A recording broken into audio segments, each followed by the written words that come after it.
सभी साथियों को नमस्कार।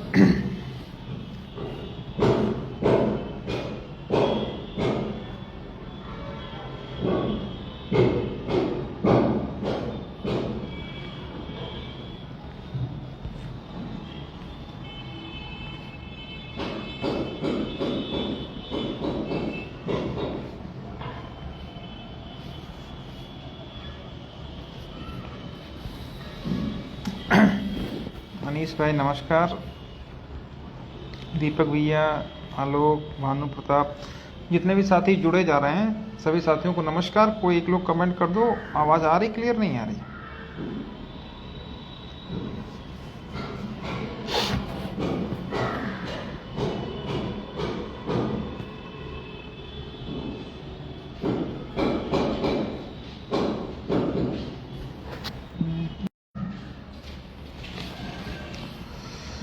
तो शुरू करते हैं।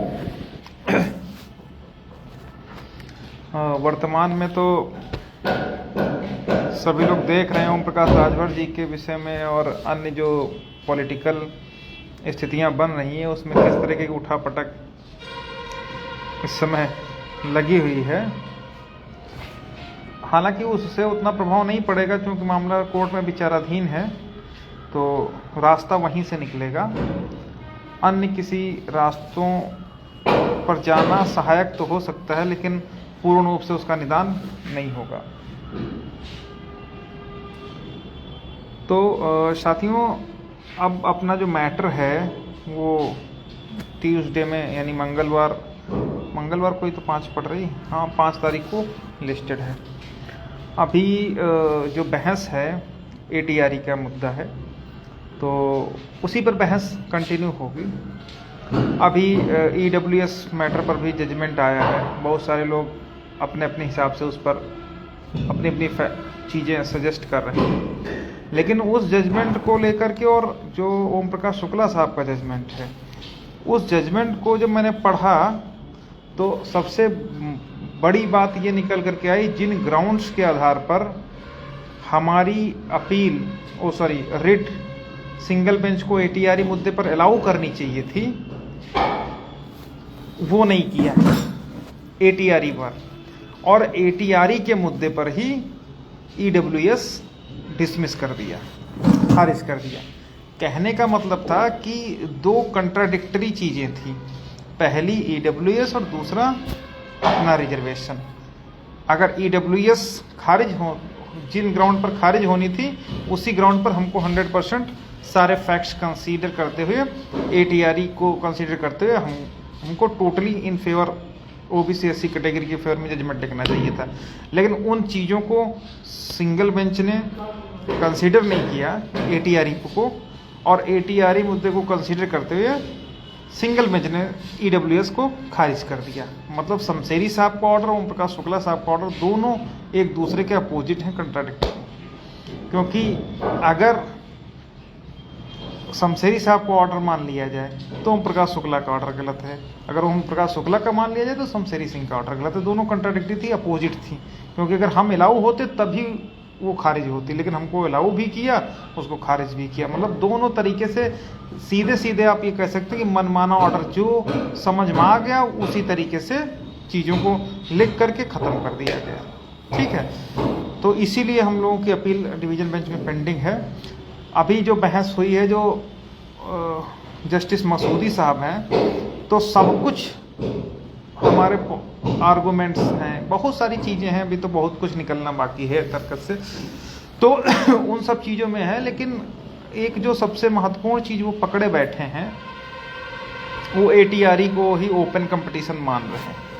ठीक है, लेकिन सबसे बड़ी समस्या ये है कि जब रिक्रूटमेंट से अगर इस तरीके से हुआ तो रिक्रूटमेंट से पहले जितने भी कंपटीशन होंगे फिर तो वो सारे के सारे ओपन कंपटीशन ही मान लिए जाएंगे। फिर चाहे वो ATRE हो, चाहे UPSC का प्री हो, या फिर BTC के बाद अगर कोई अन्य कंपटीशन होता है शिक्षक भर्ती के लिए, तो उसको ये सारी चीज़ें उसमें कंसीडर कर जाएंगे। ठीक है, तो वर्तमान में स्थिति सिर्फ इतनी सी है, जो मसूदी साहब की आर्गूमेंट है हमारे अगेंस्ट में, जो उन्होंने बोला था, उनका कहने का मतलब सिर्फ इतना था कि अगर कोई भर्ती है तो भर्ती से पहले जो लास्ट एग्जामिनेशन है उसी को हम ओपन कंपटीशन मान लेंगे, बाकी तो मेरिट बना करके अपॉइंटमेंट होनी है। तो इन सब बातों का हमको जवाब देना है। अभी सुदीप सेठ साहब हम लोगों की तरफ से बहस करना बाकी है, इसके अलावा श्रीवास्तव जी को भी बोलना है, पार्सली वो बोल चुके हैं। लेकिन इसके अलावा हमने एक ज़रूरत समझी थी कि एक और सीनियर्स को कर लिया जाए, तो उसके लिए हम लोग बड़ा प्रयास किए, अभी भी कर रहे हैं, ठीक है। तो उसमें इतना सब कुछ चिल्लाने के बाद आज की डेट तक, पिछली बार भी हमने बताया था कि मात्र 2 लाख रुपए का सहयोग आया। अब लास्ट मोमेंट पर कुछ लोग सोचेंगे कि ऐसा तो नहीं ये लोग दबा के बैठ गए हों, या कहीं ऐसा तो नहीं उनके पास 10-20 लाख रुपए आ गया हो। तो सोचने वाली बात यह है कि कुछ लोगों को छोड़ करके जो गिने चुने वही सहयोग करने वाले हैं, उनको छोड़ करके बाकी लोगों ने नहीं दिया, ठीक है। अब इसके लिए हमने भी अपना अकाउंट स्टेटमेंट निकाल रखा है, जॉइंट अकाउंट का भी निकाल रखा है, इसके अलावा गूगल पे, फोन पे, सारा कुछ हम लोग निकाल करके हार्ड कॉपी में रखे हैं। जो भी साथी हैं अपना टीम बना करके आकर के एक एक पैसे का हिसाब किताब देख सकते हैं कि कहीं पर ऐसा तो नहीं कि इन लोगों के पास बहुत सारा माल आ गया हो और ये बता रहे हो कि केवल 2 लाख रुपये आया हो, ठीक है। तो वो चीज़ हम लोगों के पास सुरक्षित है, सारा रिकॉर्ड है, सब कुछ है। लेकिन अब सोचने वाली बात है कि जब फाइनल मैटर लगा है, पार्ट हर्ड हो चुका है, जिस किसी दूसरी कोर्ट में नहीं जाना चाहिए मैटर, न जाएगा, वहाँ पर एक सीनियर की ज़रूरत अगर हमने महसूस की थी तो उसको पूरा करना चाहिए था, ठीक है। अब चूंकि फाइनल सुनवाई चल रही है तो जो भी सीनियर है, अब ऐसा तो है नहीं कि वो एक डेट के लिए चला जाएगा, क्योंकि सब जानते हैं कि फाइनल सुनवाई चल रही है तो एक डेट के लिए तो कोई अपीयर नहीं होगा। अब जो भी होगा अपना फाइनल कंटेंशन रिकॉर्ड करवाने के लिए ही अपीयर होगा। कहने का मतलब या तो वो पूरी अपनी फीस लेगा, नहीं पूरी फीस लेगा तो एटलीस्ट 2 डेट की तो वो चार्ज करेगा ही करेगा। क्यों?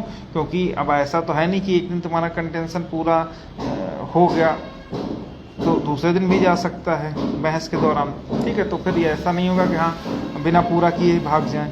तो इस स्थिति में हम लोगों ने 2-3 सीनियर्स काउंसिल से भी बातचीत करी, माथुर साहब से बात करी, तो उन्होंने तो मुकदमा लेने से ही मना कर दिया। बोले कि आप लोगों ने तो सिंगल बेंच में इतना विरोध करवा दिया था तो हम तो इस मैटर पर नहीं अपीयर होंगे। इसके अलावा अन्य लोगों से भी वार्ता लगातार चल रही है, लेकिन कोई भी ऐसा नहीं हो। हम लोग ये सोच रहे थे कि शायद एक डेट के लिए ही कुछ इधर उधर से और जो जुगाड़ बना करके 10-20-50 हज़ार का कम से कम एक डेट के लिए तो ले ही आएँ। लेकिन कोई भी सीनियर लखनऊ बेंच में अब या तो फुल पेड या एटलीस्ट 2 डेट से नीचे आने के लिए तैयार नहीं है, ठीक है। तो अभी हम लोगों के पास जो पैसा 2 लाख रुपए आया था वो पूरी तरीके से सुरक्षित रखा हुआ है। इसके अलावा अभी सुदीप सेठ साहब बहस करेंगे, बहस करने के बाद जो चीज़ें निकल करके आएंगी उनसे भी आप लोगों को अवगत कराया जाएगा, ठीक है। सहयोग को लेकर के मैंने क्लियर कर इसलिए कह दिया कि कोर्ट है, कानून अंधा होता है, वो देखता थोड़ा कि तुम 5 साल से लड़ रहे हो कि 3 साल से लड़ रहे हो, तुम लड़ते लड़ते दुबले हो गए या तुम्हारे बाल पक गए या गिर गए, उसको इन सब चीज़ों से कोई मतलब नहीं है। वो जो उसको सुनाई देता है उसी पर वो बहस या वो सुन करके ही डिसीजन देते हैं। इसीलिए आपने देखा होगा न्याय की जो देवी है उनकी आंखों पट्टी बंधी हुई है, तो उनको सुनाने का कार्य काउंसिल का है। तो जितना हमारे लोगों के बस में है, जितना हम लोग कर सकते उतना हम कर रहे हैं, ठीक है। अब ऐसा तो पॉसिबल नहीं कि कोई सीनियर अपनी तरफ से कमी नहीं छोड़ रखता है, वो पूरी बहस करता ही करता है। लेकिन जब भी हम सीनियर्स कोई करते हैं तो कोई ना कोई वो हर व्यक्ति का सोचने का तरीका, समझने का तरीका अलग अलग होता है, ठीक है। तो कोई ना कोई फैक्ट्स, कोई ना कोई चीज़ें वो लोग अपने हिसाब से निकाल करके सामने ले ही आते हैं कि हाँ इस मुकदमे में ये चीज़ होनी चाहिए, ठीक है। ज़्यादा ऐसा नहीं कि 10 सीनियर हो जाएंगे तो आपका मुकदमा बहुत बढ़िया हो जाएगा, नहीं। होता क्या है कि कौन सी दिमाग में जज की किसकी बात क्लिक कर जाए उस पर वो सबसे महत्वपूर्ण होता है, ठीक है। जैसे अभी जस्टिस मसूदी साहब के दिमाग में बात बैठी है कि चूँकि भर्ती परीक्षा से पहले एक ही कंपटीशन है तो वही ओपन कंपटीशन हम मान ले रहे हैं, इसीलिए 60% वाला रिजर्व में जाएगा, 65% वाला ही अनरिजर्व में जाएगा। इतना वो दिमाग में अपने बिठाए बैठे हैं। लेकिन हमको कई सारी बातें उनसे प्रूफ करनी कि जब रिक्रूटमेंट में एग्ज़ाम होगा वो उसमें माना जाएगा या ये कोई प्री मेंस नहीं है, इन सब बातों पर बहस होगी। तो बहुत सारी चीज़ें हैं, सोचने का तरीका सीनियर्स का अलग रहता है। इसीलिए हमने कई बार मतलब बेशर्मी कर करके हम लोगों ने कहा कि भैया सब लोग सहयोग कर दें, लेकिन वही जो बेचारे लगातार कंटिन्यू अभी तक करते, राजन भाई नमस्कार, लगातार करते आ रहे हैं वही सहयोग किए हैं, बाकी कोई भी नहीं किए हैं। ठीक है, तो हम लोगों ने भी डिसाइड कर लिया कि जो लोग सहयोग अगर नहीं कर रहे हैं तो अभी रिटर्न सबमिशन तो फाइल ही होना है। ठीक है, बिना रिटर्न सबमिशन के कुछ होगा नहीं। तो हम जो बेचारे हर बार कर रहे हैं तो हमारी मजबूरी ये रहेगी फिर उन्हीं के नाम से रिटर्न सबमिशन फाइल किया जाएगा। ऐसा कदापि नहीं होगा कि हाँ सबको भाई याची बनने के लिए दिए थे, याची बना दिया गया, अपील फाइल कर दी गई, कनेक्ट करवा दी गई। अब अगर सहयोग की ज़रूरत है तो सबको करना चाहिए। तो जो लोग नहीं कर रहे हैं या जो लोग कर रहे हैं तो उनके हिसाब से वो चीज़ें सामने आएंगी, उन्हीं को किया जाएगा। ठीक है, अब जब ज़रूरत है, लगभग 1700 लोग हम लोगों के साथ में जुड़े हुए हैं और उनमें से गिने चुने 400-500 लोगों का, 500 भी नहीं पहुँचे, इतने कम लोगों का सहयोग आया, तो ये बहुत बड़ी चिंता का विषय है। अब कहीं पर हम तो ये बेवकूफ़ बना करके नहीं कह देते कि हाँ आप आइए हम प्रत्यावेदन आपको करवा देंगे, आइए हम बैकडोर से करवा देंगे, आइए हम सेटिंग करवा देंगे। हम तो यहाँ तक सबसे कहते कि भैया जो लिमिटेड जितना जिसके कैपेसिटी हो उस कैपेसिटी के अंतर्गत सहयोग कर दीजिए ताकि सीनियर आ जाए।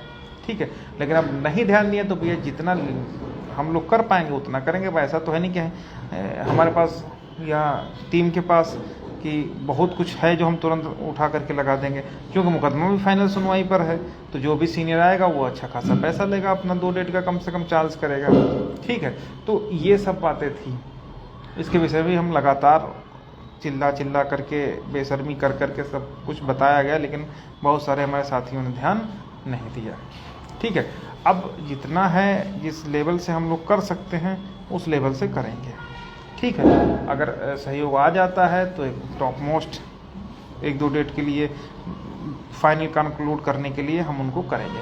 लेकिन जो सहयोग आया है उसमें अगर हम सोचें कि हम बहुत बड़ा टॉप मोस्ट कर लेंगे तो वो तो नहीं ही हो पाएगा। हाँ, कोई ऐसा सीनियर हो सकता है जो हमारे सुदीप सेठ सर से या उपेंद्र मिश्रा साहब से या श्रीवास्तव जी से ज़्यादा हाई फाई तो नहीं ही हो पाएगा, उनसे कमतर ही रहेगा।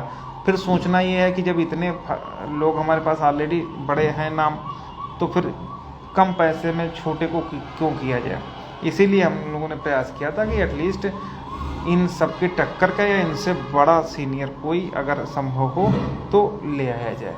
लेकिन सहयोग देख करके ये समझ लीजिए कि चीज़ें जो हम लोग करना चाह रहे थे वो नहीं हो पा रहे हैं। बताना मेरा फ़र्ज़ था इसलिए कि क्योंकि कल को कोई हमको या टीम के ऊपर लांछन न लगाए, ना उंगली उठाए कि इन लोगों ने हमसे कहा नहीं तो हम लोग 10-10 हज़ार रुपये 50-50 रुपये दे देते और सब लोग वो कर लेते। बताना इसलिए जरूरी है, किसी इंडिविजुअल व्यक्ति का कुछ हित होना नहीं है, होना जुड़े सब लोग हैं तो सबको थोड़ा थोड़ा सहयोग करना चाहिए था, लेकिन लोगों ने खैर नहीं किया। तो रिटर्न सबमिशन उन्हीं लोगों के नाम से जाएगा जो हमारे साथी सहयोग किए हैं। ठीक है, और उसमें उसके अंतर्गत जो हम लोग के पास 2 लाख रुपये है उसमें जो भी चीज़ें या जो भी अगर सीनियर हम लोग 1-2 बार कल परसों फिर अप्रोच करेंगे, अगर किसी तरीके से कुछ व्यवस्था हो करके या इधर उधर से करके अगर हो जाता तो उसका भी हम लोग लगातार प्रयास करेंगे। ठीक है, तो ये सब बहुत सारी बातें हैं। बाकी राजनीतिक स्तर पर तो आप लोग देख ही रहे हो कि अब वो लड़ाई इस मुद्दे पर आ गई कि लोग अपने लिए विधायकी सांसदी का टिकट खरीदने के लिए, खुद को हाईलाइट करने के लिए वो आरक्षण जैसे मुद्दे को दफन करने के पूरे विचार में हैं। ठीक है, क्योंकि जो स्थितियां उत्पन्न हो रही उन स्थितियों में तो आप लोग देख ही रहे होंगे कि अब कहीं ना कहीं सत्ता पक्ष पर जो दबाव था कि हाँ ये लड़के हैं उनको वास्तव में न्याय चाहिए, वो दबाव धीरे धीरे करके उस दबाव को आईटी सेल और जो अन्य पॉलिटिकल एम्बिशन को के कारण जो है ये हो रहा कि ये सब विपक्षी दलों की साजिश है, ये सपाई हैं, ये कांग्रेसी हैं, ये RLD वाले हैं या फलाना है धमाका है, उनको विरोधी सिद्ध करने का पूरा कुत्सित प्रयास जो है वर्तमान सरकार के द्वारा, उनके चमचों के द्वारा, उनके IT सेल के द्वारा लगातार किया जा रहा है कि हुआ कुछ नहीं, केवल इस मुद्दे को आनन फानन में बढ़ा रहे हैं, जबकि वास्तव में ऐसा कुछ नहीं है। ठीक है, तो इन सब के बीच में हम लोगों को ये जिम्मेदारी बनती है कि कम से कम यार, अगर यहाँ से हम लोग जजमेंट ATRE डिफेंड करके बचा ले गए ना, तो भाई साहब पूरे देश में इनकी तौलिया खोल करके ये समझ लीजिए घुमा दिया जाएगा कि तुम तो कह रहे थे कि हाँ सब पाक साफ है, ये लड़के चिल्ला रहे थे, और देखो वास्तव में कोर्ट ने भी उस चीज़ पर मुहर लगा दी है। ठीक है, तो सरकार के पास सबसे बड़ी समस्या इस समय यही है कि अगर ATRE डिफेंड हुआ तो उसमें सीधा 20,000 सीटों का घोटाला खुल के सामने आ जाएगा, और उसके बाद भारतीय जनता पार्टी की जो स्थिति है वो बहुत बुरी होने वाली है। तो इसीलिए हम लोग कह रहे थे कि जो भी साथी हैं वो लोग थोड़ा सा इस विषय पर ध्यान दे लें, बाकी अभी कल चीज़ें क्लियर हो जाएंगी। ठीक है, तो ये बातें हैं, इन्हीं सब बातों को बताना था। बाकी जो लोग अभी तक हमारी टीम से हैं या पूरे प्रदेश के जितने भी लोग हैं, अपना टीम बना करके, कोई प्रतिनिधिमंडल बना करके या कई लोग मिल करके आ करके 5 तारीख सुनवाई, कल या परसों आ करके भी हम लोग सारा जो भी अकाउंट्स हैं उनकी पूरी डिटेल के साथ में उपलब्ध है, ताकि कहीं पर किसी को ये ना लगे कि हाँ इनके पास बहुत बड़ा अमाउंट आ गया था, ये लोग वो नहीं किए। तो वो सब चीज़ें हैं क्लियर, वो आप लोग देख सकते हैं। सोशल मीडिया पर डालना इसलिए उचित नहीं है क्योंकि हमारा उसमें इंडिविजुअल क्रेडेंशियल है, वो पब्लिक हम लोग नहीं कर सकते। बाकी जितने 10 लोग 50 लोग या अपनी अपनी तरफ से एक लोग भी आप लोग अपना रिप्रेजेंटेटिव बना करके देख सकते हैं कि वास्तव में वो चीज़ें सही हैं कि ऐसा नहीं है कि उसमें कहीं पर कोई इफ बट है। ठीक है, तो ये सब बातें हैं। बाकी प्रयास अभी हम लोग एक बार और करेंगे कि अगर कुछ हो पाता है मिनिमम अमाउंट में तो उस पर कार्य किया जाए, लेकिन इतना ज़रूर है कि 1-2 दिन में स्थितियाँ एकदम क्लियर हो जाएंगी कि वास्तव में इतने अमाउंट में हो पाएगा कि नहीं हो पाएगा। लेकिन ये मान के चलिए कि इतने अमाउंट में नहीं ही हो पाएगा अगर हम सोचेंगे कि कोई बड़ा टॉप मोस्ट सीनियर आए। अभी LP मिश्रा साहब के पास भी हम लोग गए थे, तो वो भी एक डेट के लिए मना कर दिए कि हम भैया 1 डेट पे नहीं आएंगे, 2 डेट पे आएंगे। वो कम से कम उन्होंने 7 लाख बताए हैं, तो इतना नहीं, लेकिन ये है कि अगर हम लोग किसी तरीके से मनाएंगे तो वो तो खैर बात की बात है, क्योंकि अभी जितनी हमारे पास कैपेसिटी है उस कैपेसिटी में तो उनके विषय में हम सोच भी नहीं सकते, या चंद्रा के विषय में या अन्य लोगों के विषय में सोचना भी गुनाह है कि इतने में वो लोग कहीं पर आ भी पाएंगे। ठीक है, लेकिन अब ये है कि कहीं पर ये किसी को ना लगे कि हाँ बहुत बड़ा अमाउंट आ गया था। तो मैंने आपको बता दें कि हमारे पास आज की डेट में 2 लाख रुपए जो सहयोग राशि आई है उसमें जो भी हो पाएगा वो किया जाएगा। ठीक है, लेकिन अगर कोई सोचे कि हम बहुत बड़ा उसमें सीनियर उतार देंगे तो कदापि नहीं हो पाएगा, अपने घर से नहीं ले पाएंगे। और अगर किसी को भी लगता है कि हाँ इनके पास बहुत बड़ा अमाउंट आ गया, तो आकर के सारी चीज़ें ओपन हैं, हार्ड कॉपी में ही हैं, ये भी नहीं कि सॉफ्ट कॉपी में।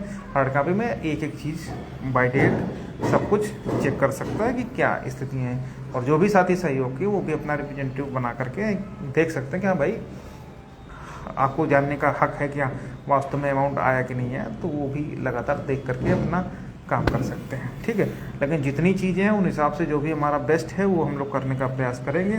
बाकी ATRE को लेकर के और बहुत सारी चीज़ें हैं, ठीक है, उन सब पर भी हमारी तैयारी है, और उस तैयारी की कितनी मजबूती मिलेगी कोर्ट में वो जब प्रदीप सेठ साहब बोलेंगे, अपना कंक्लूड करके हटेंगे, तब जाकर के स्थितियाँ काफ़ी क्लियर हो जाएंगी कि वास्तव में हम कहाँ पर किस स्थिति में खड़े हैं।